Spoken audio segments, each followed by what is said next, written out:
रश्मि की उम्र यही कोई 20-22 साल की होगी। 2 साल पहले बस दुर्घटना में उसके माता पिता का देहांत हो चुका था। उसका इस दुनिया में अपना कहने वाला कोई भी नहीं था। रश्मि को पढ़ने का बहुत शौक था। उसके पिता उसे कलेक्टर बनाना चाहते थे। उन्होंने रश्मि की पढ़ाई में कोई कसर नहीं छोड़ी।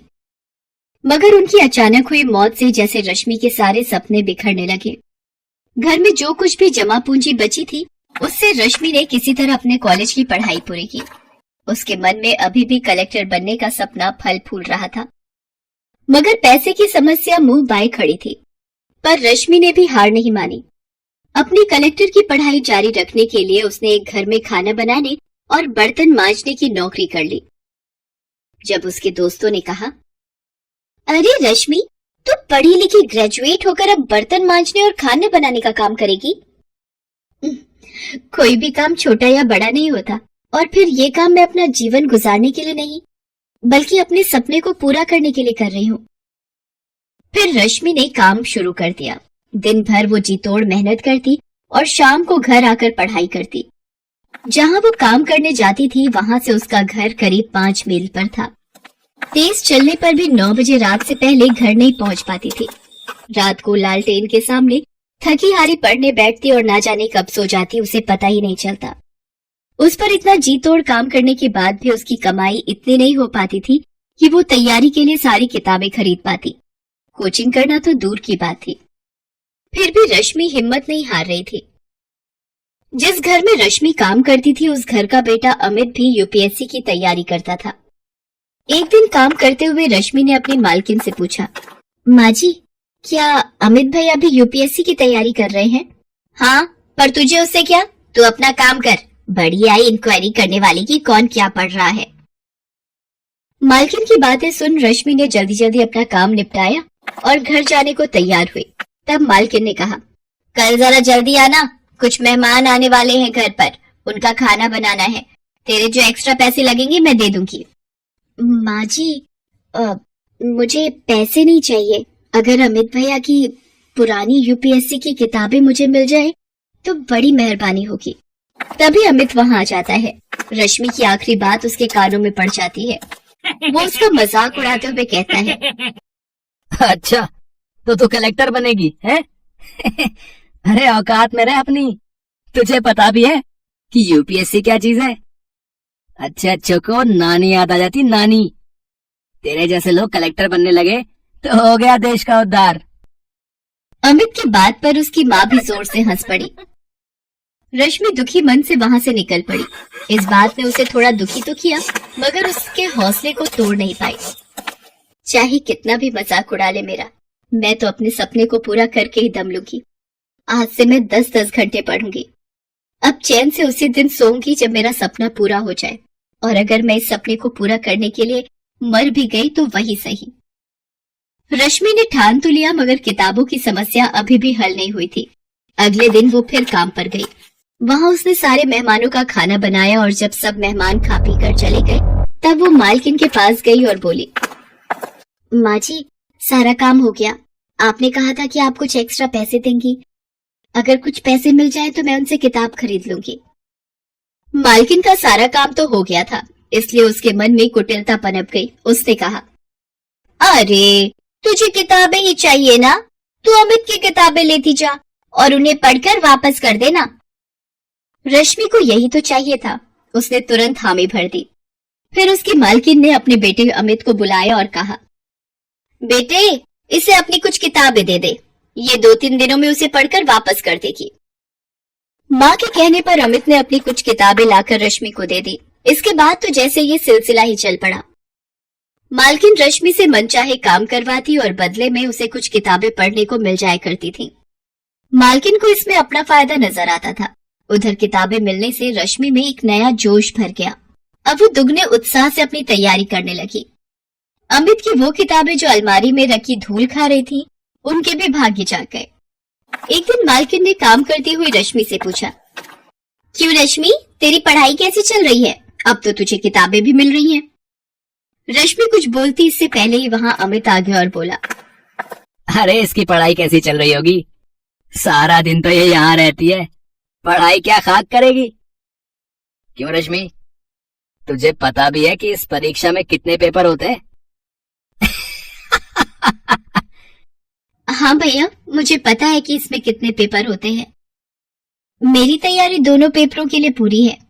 अच्छा, तुम मेरे एक सवाल का जवाब दो कि खजुराहो के मंदिर का निर्माण किसके शासनकाल में हुआ था? अमित की हवा निकल गई। उसे इस सवाल का जवाब नहीं पता था। क्या हुआ भैया, ये तो बहुत मामूली सा सवाल है, आपको इसका जवाब नहीं पता क्या? अमित कुछ नहीं बोला और चुपचाप वहां से चला गया। आज रश्मि ने अपनी सारी बेइज्जतियों का जवाब एक झटके में दे दिया था।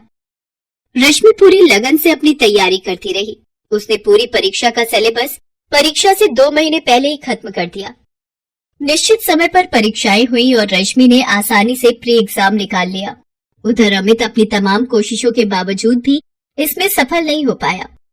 रश्मि ने प्री की अपनी सफलता की बात किसी को नहीं बताई।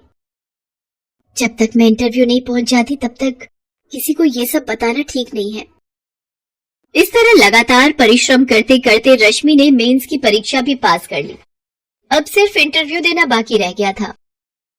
इंटरव्यू से एक दिन पहले, देख रश्मि, कल अमित का जन्मदिन है, काफी सारे मेहमान आने वाले हैं, तू जरा जल्दी आ जाना।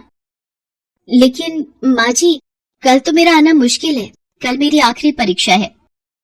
हाँ, बढ़िया ही परीक्षा देने वाली, जितना बोला उतना कर। अगर कल तू नहीं आई तो फिर तुझे दोबारा यहाँ घुसने नहीं दूंगी। रश्मि ने मालकिन की बात नहीं मानी और निश्चित समय पर इंटरव्यू देने गई। मालकिन ने उसी दिन दूसरी नौकरानी रख ली। आने दो उस नवाबजादी को पगार मांगने, ऐसी खरी खोटी सुनाऊंगी कि जिंदगी भर याद रखेगी। मगर रश्मि उस दिन के बाद फिर कभी उस घर में नहीं गई। ईश्वर ने उसके भाग्य में कुछ और ही लिख रखा था। इधर मालकिन उसे खरी खोटी सुनाने का इंतजार करती रही, उधर यूपीएससी की परीक्षा का परिणाम आ गया। रश्मि ने 67वें रैंक के साथ न सिर्फ ये परीक्षा पास की थी, बल्कि टॉप 100 में भी आई थी। शहर के सारे अखबार उसकी कामयाबी के किस्सों से भरे थे। अमित और उसकी माँ ने जब अखबार के पहले पन्ने पर रश्मि का नाम और उसकी प्रशंसा देखी तो उनके मुंह खुले के खुले रह गए। कल तक उनके घर में काम करने वाली ने आज अपनी मेहनत के दम पर वो मुकाम हासिल किया था कि अमित और उसकी माँ जैसे लोग उसके आसपास भी नहीं फटक सकते थे। उधर रश्मि आज बहुत खुश थी। आज उसकी सफलता ने न सिर्फ उसका और उसके पिता का सपना पूरा किया था, बल्कि अमित और उसकी माँ जैसे लोगों के मुंह पर ताले भी लगा दिए थे, जो किसी की हैसियत देखकर उनके दिमाग का अंदाजा लगाते हैं।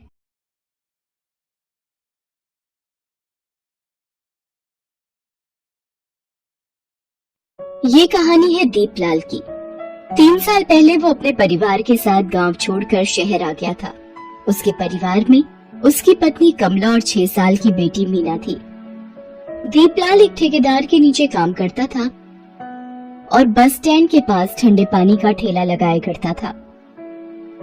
ठंडा पानी, ठंडा पानी, ठंडा पानी, गर्मी को दूर भगा लो, ठंडे पानी से अपनी प्यास बुझा लो। 2 रुपए, 2 रुपए, 2 रुपए, सिर्फ 2 रुपए।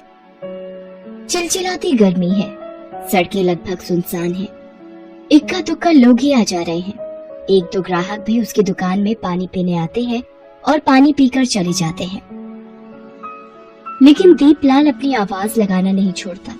थोड़ी देर में एक हाथ रिक्शे वाला जिसका नाम जगन है, वो उसके पास आता है और अपना पसीना पोंछते हुए कहता है, अरे दीपलाल, फटाफट ठंडा पानी पिला दे यार भाई। ये ले जगन, ये ले। काम बहुत मंदा है दीपलाल। इस कोरोना बीमारी के कारण लोग बहुत कम नजर आ रहे हैं भाई। बहुत बुरा हाल है जगन भैया। सुबह से मात्र 20 रुपए कमाए हैं, कुछ समझ नहीं आ रहा, ऐसे में घर कैसे चलेगा। सुनना, कुछ पैसे उधार देना यार, अगले महीने लौटा दूंगा। अरे सबका बुरा हाल है दीपलाल। मेरे पास ये देख, मात्र 50 रुपए हैं, इसी में दाल और चावल खरीद कर ले जाना है। मैं तो सुन रहा हूँ कि फिर से लॉकडाउन लगने वाला है। अरे शुभ शुभ बोल यार, ऐसा हुआ तो सड़क पर आ जाएगा मेरा पूरा परिवार। तभी एक ग्राहक उसकी दुकान पर आया। वो मोबाइल से बातें करते हुए दीपलाल से पानी मांगता है और वो फोन पर बातें करने लगता है। अरे तुम भी कमाल करते हो, टीवी नहीं देखा क्या? 2 दिन बाद फिर से लॉकडाउन लग जाएगा। तुम सारे जरूरी सामान की लिस्ट भेज दो, मैं शाम को सब लेता आऊंगा। दीपलाल ने जैसे ही ग्राहक के मुंह से लॉकडाउन की बात सुनी, उसका कलेजा मुंह को आ गया। ना तो घर में 2 दिन से अधिक का राशन था और ना ही इतने पैसे थे कि वो कुछ दिनों का राशन खरीद ले। शाम को जब वो घर लौटा तो उसने अपनी पत्नी से ये बात बताई। लॉकडाउन की बात सुनकर उसका चेहरा भी उतर गया। हे भगवान, फिर से लॉकडाउन, अब क्या करेंगे हम लोग? मेरी कुछ समझ में नहीं आ रहा कमला। हम गरीबों की भगवान वैसे ही हमेशा परीक्षा लेते रहते हैं। इस बीमारी ने तो लगता है हम गरीबों को भूखे मारने का सोच लिया है। रात को सोते वक्त दीपलाल फिर से अपनी पत्नी से बातें करता है। कमला, घर में खाने की चीजें लगभग खत्म हो गई हैं। लॉकडाउन के बाद तो काम भी ठप ही हो जाएगा। मैं सोचता हूँ हम सब गांव लौट चलते हैं। कम से कम वहाँ रिश्तेदार हैं, अपने जानने वाले लोग हैं, वो कुछ ना कुछ मदद तो करेंगे ही। और वैसे भी यहाँ भूखे मरने से अच्छा है कि अपने गांव में अपनों के बीच जाकर रहे। और अगर किस्मत में मौत ही लिखी होगी तो अपनों के बीच अपनी मिट्टी में जाकर मरेंगे। लेकिन जाएंगे कैसे? अपना गांव तो यहाँ है नहीं, पूरे 1500 किलोमीटर दूर है। टिकट के पैसे भी तो नहीं है अपने पास। अरे तू उसकी फिक्र मत कर, मैं कुछ ना कुछ जुगाड़ करता हूँ। दीपलाल अगले दिन ठेकेदार के पास गया। उसका पानी का ठेला उसे वापस किया और 15 दिन जो उसने काम किया था उसके पैसे मांगे। उसके 900 रुपए बनते थे, लेकिन ठेकेदार ने उसे 300 रुपए ही दिए। जब दीपलाल ने उसका कारण पूछा तो उसने बोला, अभी बहुत मंदी है। दीपलाल को बहुत गुस्सा आया क्योंकि वो अपनी मेहनत की कमाई मांगने गया था। कोई भीख तो नहीं मांग रहा था ठेकेदार से। वो चुपचाप अपने घर लौटने लगा। ये बड़े लोग बहुत बेईमान होते हैं, हमारी मेहनत का पैसा रख लेते हैं, लेकिन अफसोस भगवान इन्हें ही अमीर बनाता है। कभी कभी तो लगता है कि भगवान सिर्फ अमीरों के लिए है, हम गरीबों के लिए नहीं। दीपलाल अपने में ही खोया चला जा रहा था। उसके घर के रास्ते में ही रेलवे स्टेशन आता था। अचानक रेलवे स्टेशन के बाहर उसकी नजर गई। वहाँ हजारों लोगों की भीड़ दिखाई दी। किसी ने हाथों में बक्सा तो किसी ने सिर पर पोटली रख रखी थी। उनमें से कई लोगों को वो जानता था। वो उसकी तरह ही प्रवासी मजदूर थे जो अपने अपने गांव से इस शहर में कमाने के लिए आए थे, लेकिन अब लॉकडाउन के डर से अपने घर वापस लौट रहे थे। तभी उस भीड़ में उसे जगन अपनी बीवी के साथ दिखाई दिया। दीपलाल भाई, बहुत भीड़ है यहाँ। पिछले 7 घंटे से टिकट के लिए खड़ा हूँ, लेकिन ना तो लाइन बढ़ती है और ना ही ये भीड़ कम होती है। लेकिन घर तो जाना ही है भैया, यहाँ रहकर क्या करेंगे भाई बताओ। हजारों की भीड़ और जगन की बात सुनकर दीपलाल ने मन ही मन एक फैसला लिया। सबसे पहले तो उसने बिस्किट के 15 पैकेट खरीदे, थोड़ा चूरा खरीदा और घर पहुंचा। वो जैसे ही घर में उसने प्रवेश किया, उसकी बेटी मीना उसके गले से लिपट गई। पापा आ गए, पापा आ गए। फिर उसकी नजर बहुत सारे बिस्किट के पैकेट पर पड़ी। वो और भी खुश हो गई। बाबा, इतने सारे बिस्किट, सारे मेरे लिए हैं क्या? हाँ, लेकिन इसे अभी नहीं खाना है, इसे रास्ते में खाना है। हम लोग गांव जा रहे हैं। गांव? हाँ बाबा चलिए ना, गांव मुझे बहुत अच्छा लगता है। वो ये कह ही रहा था कि उसकी पत्नी कमला आ गई। पैसों का इंतजाम हो गया जी, टिकट मिल जाएगा क्या? कमला, रेलवे स्टेशन, बस स्टैंड, यहाँ तक कि सड़कों पर हजारों की भीड़ खड़ी है जो हर पल बढ़ती ही जा रही है। सभी अपने घर वापस लौटना चाहते हैं। ऐसे में हम भी वहाँ गए तो न जाने कितने घंटे हमें वहाँ इंतजार करना पड़ेगा। तो फिर कैसे जाएंगे? तब दीपलाल ने अपने घर में लगी साइकिल की ओर इशारा किया। मीना साइकिल की आगे वाली सीट पर बैठी और कमला पीछे। जो भी थोड़ा मोड़ा सामान था कमला ने उसे पोटली में बांध कर रख लिया। दीपलाल साइकिल से ही अपने गांव की ओर चल पड़ा। कड़ी धूप में दीपलाल साइकिल चलाए जा रहा था। पसीने से उसका शरीर तरबतर हो गया था, पाँव दुख रहे थे, लेकिन उसे तो अपने गांव जाना था। रास्ते में मीना और कमला दोनों को जोरों की भूख लगी, तो दीपलाल ने साइकिल को एक पेड़ के नीचे खड़ा किया। सबसे पहले तो सबने साथ लाए बोतल से पानी पिया, फिर थोड़ा चूरा खाया। मीना बिस्किट खाते खाते पूछ रही थी, बाबा हम कितनी देर में अपने गांव पहुंच जाएंगे? मुझे ना बहुत धूप लग रही है। उसकी बात सुनकर कमला ने पोटली से एक साड़ी निकाली और उसे 3 टुकड़ों में फाड़ा। एक मीना के सिर पर, एक दीपलाल के सिर पर और एक से खुद का सिर ढक लिया। दीपलाल एक बार फिर से अपने परिवार को लेकर निकल पड़ा। रात को सड़क किनारे ही वे सो जाते। सुबह दीपलाल फिर से निकल पड़ता। रास्ते में कहीं नल दिखता तो पानी की बोतल भर लेता, क्योंकि गर्मी बहुत ज्यादा थी और तीनों को प्यास भी खूब लग रही थी। 3 दिन बीत गए। दीपलाल लगातार साइकिल चला रहा था। उसकी हिम्मत जवाब दे रही थी। ईश्वर, कुछ कर नहीं सकता तो कम से कम धूप तो कम कर दे। देख नहीं रहा कितनी गर्मी है। हमें गांव पहुंचना है ईश्वर, थोड़ी तो दया दिखा। गर्मी के कारण उसका सिर भी चकरा रहा था, लेकिन वो किसी भी तरह अपने घर पहुंचना चाहता था। इस बीच साथ लाए सारे खाने पीने की चीजें खत्म हो गई। मीना बार बार भूख भूख कह रही थी, लेकिन रास्ते में ना तो कहीं कोई दुकान खुली थी और ना ही जेब में पैसे थे जिससे वो कुछ खरीद पाता। रास्ते में पानी की बोतल भरता और वही खुद भी पीता और मीना को पिलाता। काश पानी से लोगों की भूख मिट जाती तो लोगों की बहुत बड़ी समस्या हल हो जाती। इस बीच चौथे दिन रास्ते में उसे पुलिस वालों की गाड़ी लगी दिखी। एक पुलिस वाले ने उसे रोका और डांटते हुए कहा, अरे अरे, कहाँ चल दिया इस तरह? तुझे पता नहीं लॉकडाउन लगा है? अपने गांव जा रहा हूँ साहब। गांव? कहाँ है तेरा गांव? अभयपुर है साहब। मजाक करता है तो हमसे? अभयपुर यहाँ है? अरे यहाँ से 800 किलोमीटर दूर है अभयपुर। साहब, बस ट्रेन सभी जगह बहुत भीड़ है, पैसे भी जेब में ना के बराबर है, तो क्या करता साहब, इसलिए साइकिल से ही अपने गांव जाने के लिए निकल पड़ा। पुलिस वाले को उसकी बात पर अब भी विश्वास नहीं हुआ और उसने गुस्से में आकर उसे एक डंडा मार दिया। वो दूसरा डंडा मारने वाला था कि उसने देखा कि कोई उसके पैर पकड़कर बैठा है। वो मीना थी। साहब, मेरे पापा को मत मारिए ना, वो झूठ नहीं बोल रहे हैं। हम अपने गांव ही जा रहे हैं। पिछले 4 दिनों से वो लगातार साइकिल चला रहे हैं। वो बहुत थक गए हैं। भगवान के लिए उन्हें मत मारिए ना। ये कहकर मीना बेहोश हो गई। लगातार भूखे रहने और गर्मी के कारण उसका ये हाल हुआ था। पुलिस वाले को मीना की यह हालत देखकर उस पर दया आ गई। पहले तो पानी के छींटे से उसे जगाया, फिर पूरे परिवार को पुलिस वालों ने भरपेट खाना खिलाया। साहब, आप लोगों का एहसान मैं जिंदगी भर नहीं भूल पाऊंगा।